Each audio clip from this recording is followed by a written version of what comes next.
We spoke earlier in the event about endangered languages, as has Abir, as did Seth, and as Mina Seth, and as have a lot of our guests today, guest speakers, and you know, and the stress and the trauma around like the languages dying at an alarming rate, 50% by the turn of this century, which is really alarming. On average, one language dies every 2 weeks. When we speak of conservation in everyday life or even in wider society, many people will automatically think of the environment. Environment and preservation and conservation kind of go hand in hand. However, conservation is critical to the many languages on Earth that face extinction, and there are legitimate reasons to be concerned with this preservation as have been highlighted today. And to expand on this in relation to the Irish language, I'd like to introduce President of Conradh na Gaeilge, Paula Melvin. Paula, I hope I did some justice to the pronunciation.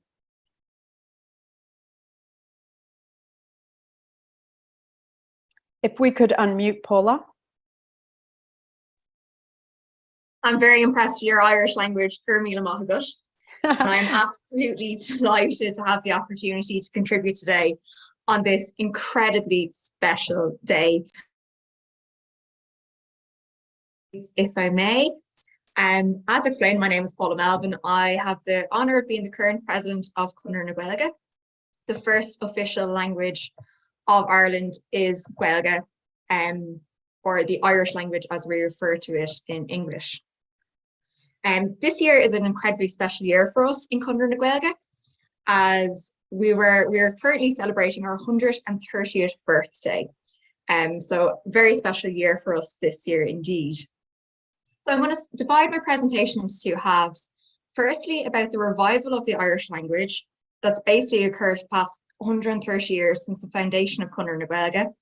And then in the latter half of my presentation, I'm going to talk about our current advocacy work and what we're advocating for in terms of promotion and preservation of the Irish language.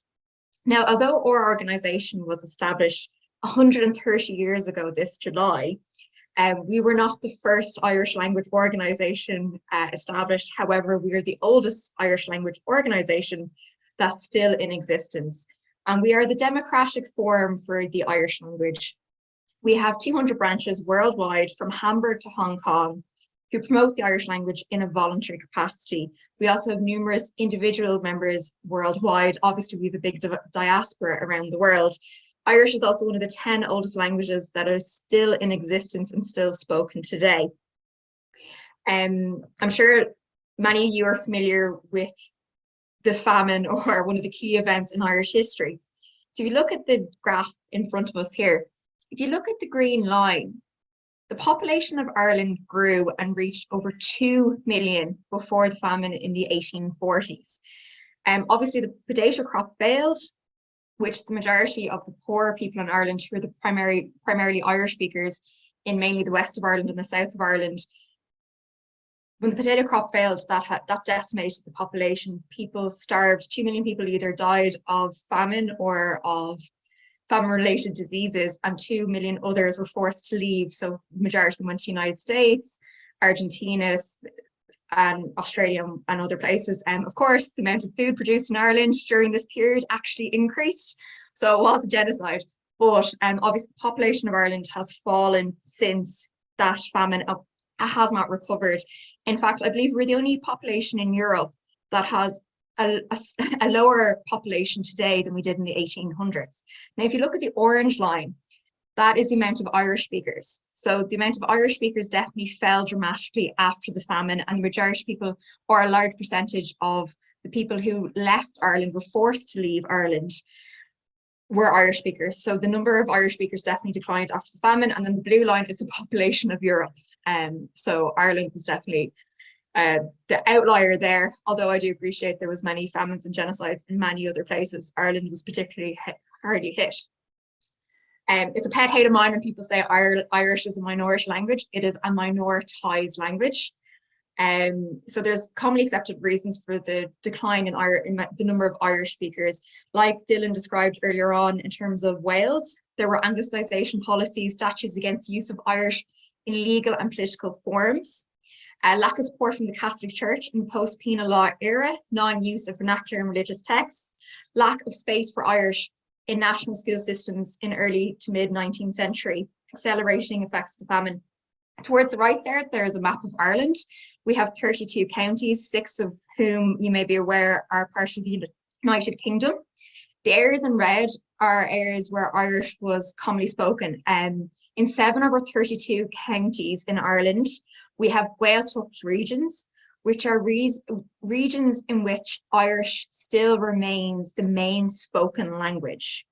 However, unfortunately, they're smaller regions, but we're definitely fighting to preserve the special status of these regions.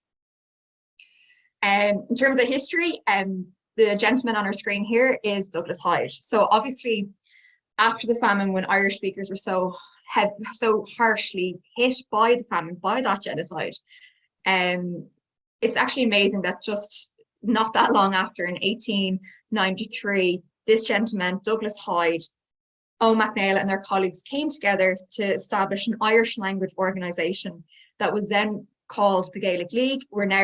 We solely use our Irish language name nowadays, Conradh na Gaeilge. Dr. Douglas Hyde here went on, after becoming the first president of Ireland, after becoming the first president of Conradh na Gaeilge, went on to become the first president of Ireland. And the organisation hasn't actually changed that much in 130 years. We're still fighting for Irish speakers' rights and promotion and preservation of the Irish language. The history of the state, the foundation of Conradh na Gaeilge really changed the history of our island. Basically everything that has been achieved in terms of the Irish language, a lot of it has been achieved as a result of our work in the organisation. Dylan mentioned that in the 1980s, the Welsh language TV station, which I believe is called SFC, the Welsh language television station was founded in the 1980s. We campaigned to set up Telefís na Gaeilge, the Irish language TV station, in 1996. We fought for Irish to be taught in schools on this island. Basically everything that has been achieved for the Irish language, Conradh na Gaeilge has been part of, and we're still following that tradition nowadays. This is a picture of our AGM in 1915. Our 2023 AGM will be taking place this weekend. The reason I'm showing this picture is because I'm very proud that our organisation was always a very inclusive organisation. When we were established, it was rare in Ireland for men and women to share equal status on committees and in organisations. From the beginning, we've been so inclusive, and I'm delighted that we are continuing that legacy. Just this year, we set up Céad Míle Fáilte, a new initiative to give members of the new communities from the Ukraine and everywhere else in Ireland the opportunity to engage with Irish culture and to learn the Irish language, because Irish is for everyone. It doesn't matter if you're from the Gaeltacht or not, or if you're a man or a woman, or if your parents from Ukraine or you are from Nigeria, wherever. If you want to learn Irish, we're more than willing. We're a very open, inclusive organisation. So now less about the history and more towards our advocacy and our future plans for preserving the Irish language. So now we have a graph of our Irish speakers nowadays. I know the Welsh demographics and the last census in Wales was mentioned earlier on. We had a more recent census in the 2016 one. We just do not have the full results yet.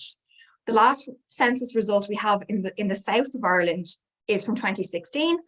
Unfortunately, for the first time, we saw a decline in recent times in the amount of daily Irish speakers. Of those 7 counties that have Gaeltacht areas, Irish-speaking regions in them, only one of them didn't see a fall in the amount of daily Irish speakers. I put a lot of this disappointment down to lack of government support. All the opinion polls show, generally speaking, that people are supportive of the Irish language and want to receive more opportunities to use it. So in terms of this confidence in speaking Irish, more than 1 of every 4 in the south and more than 1 in every 10 in the north are confident in their ability to speak Irish. You'll notice the difference between north and south. Obviously, a lot of you may be well aware that the north of Ireland is still part of the United Kingdom. Historically and traditionally, since partition, Irish wasn't part of the agenda. It wasn't taught in schools. whereas in the South, Irish is compulsory in primary schools and compulsory until our leaving certificate. So people study Irish in the South, whereas in the majority of schools, unfortunately, in the North, people do not even have the option of learning Irish. And outside of the Irish medium schools that teach everything bar English through the medium of Irish, outside of those Irish medium schools, Irish is not taught in primary schools in the North. Additionally, it is only an option to study it in secondary schools in a minority of schools. So I would advocate for a massive increase in the amount of Irish speaking primary schools in the South, and it to be taught in a lot more schools in the North for people, to give people the opportunity to engage with the language. So in terms of advocacy, we obviously focus on legislation, the Gaeltacht, education and funding. I'm delighted to see Gemma O'Dolan, the MLA Forum of the North, on this call. We had a very, very, very historic year in 2022. We saw the biggest Irish language protest in 100 years. We have had legislation pretty much for 100 years in the South since we received independence from the UK. However, in the North, Conradh na Gaeilge, we've been fighting campaigns since the 1980s to receive recognition for the Irish language in the North. Finally, in May 2022, King Charles signed the Irish Language Act in the North into legislation. So finally, for the first time, there are language rights in the North. There will be an Irish Language Commissioner that is modelled on the Irish Language Commissioner in the South and the Welsh Language Commissioner in Wales. So finally, the North will be more in keeping with the rest of the UK with the legislation that there is in Wales and Scotland, and again in the Republic of Ireland. So it is absolutely fantastic that there's finally some recognition for Irish. This actually repealed the last of the penal laws that banned the use of Irish language in the courts in the North of Ireland. Then I think the very first speaker mentioned about resources being available in different languages during the pandemic. Similarly here, and I give full credit to our Secretary General of Conradh na Gaeilge, Julian Despawn. When the pandemic hit, when COVID hit, there was essentially no information available in the Irish language. So we tried to change this and we won. So going forward, and from now on, it's already been signed into legislation, 20% of all radio and TV advertisements have to be true Irish, which has been a game changer already. It is fantastic to hear and to see so much more Irish. So we're absolutely delighted with this legislation. If you talk to anyone in the south of Ireland anyway, and you ask them what the biggest problem in the country is, the majority of young people at the very least will probably say housing. I know housing is an issue in other countries as well. It is a massive issue in Ireland. There's a lack of accommodation, social accommodation. It's also incredibly difficult to get planning permission to build your own house. Now, this is an issue all over the south. However, it is particularly bad in those Gaeltacht Irish-speaking regions, because obviously enough, if people in those Irish-speaking regions who are from those areas who speak Irish cannot get planning permission to build their own house, or if there isn't a house to buy, or if there isn't social housing available in that region, that forces those Irish speakers to leave those Irish-speaking regions. And if people cannot live in Gaeltacht and raise their children through their mother tongue, there will not be a Gaeltacht, there will not be have these Irish-speaking regions going forward. So we had a very positive meeting with the Minister for Housing. I don't know if that's unusual to have a Minister for Housing, but we have had a Minister for Housing for a while now in Ireland. We met with Darragh O'Brien, we had a very positive meeting, so we're hoping to implement legislation. We have another meeting with Minister O'Brien in early April. So we want an independent language impact assessment must be carried out that the person seeking planning permission has an appropriate standard of Irish B2 on the Common European Framework of References. There be restriction on housing estates and holiday homes. All the research shows that a massive amount of non-Irish speakers move into the Gaeltacht. This has a detrimental impact on the language. So we want to make sure that there's housing available for people who speak Irish, and more importantly for people who are already from the Gaeltacht in that area. Now, people who are already living in the area who do not speak Irish, we have no objections to them receiving planning permission and be able to remain in the area, but we do want to protect those Gaeltacht areas. So this is legislation we need immediately. and something that's very close to my heart. Then the summer colleges, it's a staple of a lot of people's kind of childhood and teenage years to go to the Gaeltacht. Now, I have to admit, this picture is false advertising for any of you who've been in Ireland. The weather's not normally that good. But basically, a lot of people in their teenage years and secondary schools go and spend 2 or 3 weeks of their summer in the Gaeltacht, in those Irish-speaking regions that tend to be extremely beautiful, that are generally in the west coast of Ireland, learning Irish. There has been a crisis in the Gaeltachts. There's not enough Banantees who are people who host students from all around the country who come and learn Irish. There also is housing issues again. So we're advocating that there should be a task force immediately established to protect these Irish language colleges. We call them the well, Tubber na Gaeilge, the well of the Irish language, to focus on the different needs that the Gaeltachts have. And this is great for, in terms of economics of the Gaeltacht. Traditionally, the Gaeltacht regions tend to be economically deprived areas. So it's great for the economics of the Gaeltacht. It's great in terms of giving people opportunity who are not native speakers, who Irish is not their mother tongue, to learn the Irish language in those Irish-speaking regions. I spent a lot of time telling people Irish is more than a skill subject. It is a living language. It is a mother tongue. If I have children, I'll be raising them speaking Irish. That said, in terms of any language revival, obviously education is a cornerstone. And you'll see in the south, 7% of primary schools are Irish medium schools, and it drops to 2.8% at second level. And then in the north, it's about 2.5% of schools are Irish medium schools. The worst opinion polls I've seen say that 24% of people would like to send their children to an Irish medium school if there was one available in their area. So obviously there are waiting lists for these Gael schools, these Irish medium schools. So we need a massive increase in the amount of Irish schools. I also think we need to work in terms of an awareness campaign on the advantages of learning the Irish language if only 24% of people want to send their kids to an Irish-speaking school as well. So we do have a bit of work to do there. But even if we had just 24% of schools be Irish medium schools, that would be a massive improvement. It is ridiculous, in my opinion, that in the 100 years we have had a state in the south of Ireland, that there's never once been a comprehensive plan for the Irish language from play school right up until third level. So we are canvassing for many years now for the Minister for Education to implement a plan, an actual policy, something that a thought through plan all the way from play school to third level. I think is absolutely ridiculous that this is something we have to campaign for. Every year, the Leaving Certificate in Ireland in the south is a massive thing culturally, where you get your Leaving Certificate results when you leave secondary school. It really has a special place in Ireland in the national consciousness, if you will. Irish is compulsory for the Leaving Certificate. So Irish, English and maths are compulsory, and you have to do at least another 3 subjects. Every year when the Leaving Cert results come out, there's always debates in the media, should Irish be made optional or not? And we're advocating to keep it that way, but it's a long-running campaign to keep Irish compulsory in the Republic. I'd like to keep it remaining as a core subject, because when there's difficulty to get Irish teachers, of course, what will happen going forward if it's made optional is that it will be optional and you won't be able to study it in some schools. But at least we're constantly doing that kind of awareness and trying to keep the opinion polls on our side.